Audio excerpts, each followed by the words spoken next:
عن أنس بن مالك رضي الله تعالى عنه قال قال النبي صلى الله عليه وسلم المرأة إذا صلت خمسها وصامت شهرها وأحصنت فرجها وأطاعت بعلها فلتدخل من أي أبواب الجنات شاءت।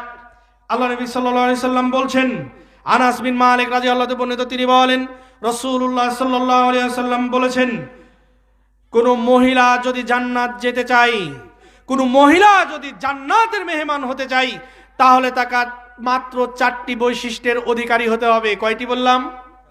বেশি না, মাত্র 4টি। মা বোনরা শুনে রাখেন, বক্তব্যের পুরো অংশও যদি ভুলে যান তাহলে অন্ততপক্ষে 4টি বিষয় মাথায় রাখার চেষ্টা করবেন। আজকে আপনাদের এই মাত্র 4টি বৈশিষ্ট্যের আলোচনা করেই শেষ করব ইনশাআল্লাহ। অতএব আশা করছি, যদি জান্নাতে যেতে চান, যদি মুক্তি পেতে চান, যদি আল্লাহর কাছে প্রিয় পাত্রিনী হতে চান, তাহলে অবশ্যই 4টি বৈশিষ্ট্যের অধিকারী হওয়ার চেষ্টা করবেন ইনশাআল্লাহ। যেই সব পুরুষ ভাইরা আছেন তাদের প্রতি উদাত্ত আহ্বান জানাচ্ছি, আপনার স্ত্রীকে এই 4টি বৈশিষ্ট্যের অধিকারী করার চেষ্টা করবেন। আপনাদের যে মেয়েরা এখন বর্তমান বিবাহিত হয় নাই বা বিয়ে হয় নাই, তাদেরকে 4টি বৈশিষ্ট্যের সাথে অনেক বেশি সম্পর্ক করে গড়ে তোলার চেষ্টা করবেন। পারা যাবে না ইনশাআল্লাহ? চলুন ঘুরে আসি।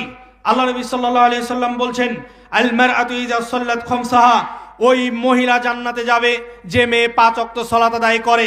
বা মুক্তিপ্রাপ্ত হওয়া নারীদের 2 নম্বর বৈশিষ্ট্য হচ্ছে তারা সিয়াম আদায় করবে, রমাদান মাসে সিয়াম আদায় করবে।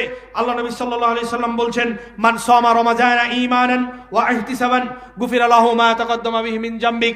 আল্লাহ নবী সাল্লাল্লাহু আলাইহি সাল্লাম বলছেন, কোন ব্যক্তি যদি রমাদান মাসের সিয়াম পালন করে, তাহলে আল্লাহ রাব্বুল আলামিন বলছেন তার অতীতের সমস্ত গুনাহ মাফ করে দেওয়া হবে।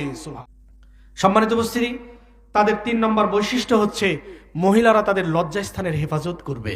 লজ্জাস্থানের হেফাজতটা দিন দিন এতটাই নিম্নমানের হচ্ছে যে নারী পোশাক পরলেও অবয়ব বোঝা যাচ্ছে এই কোন গঠনের, কোন গড়নের, কোন মানের নারী।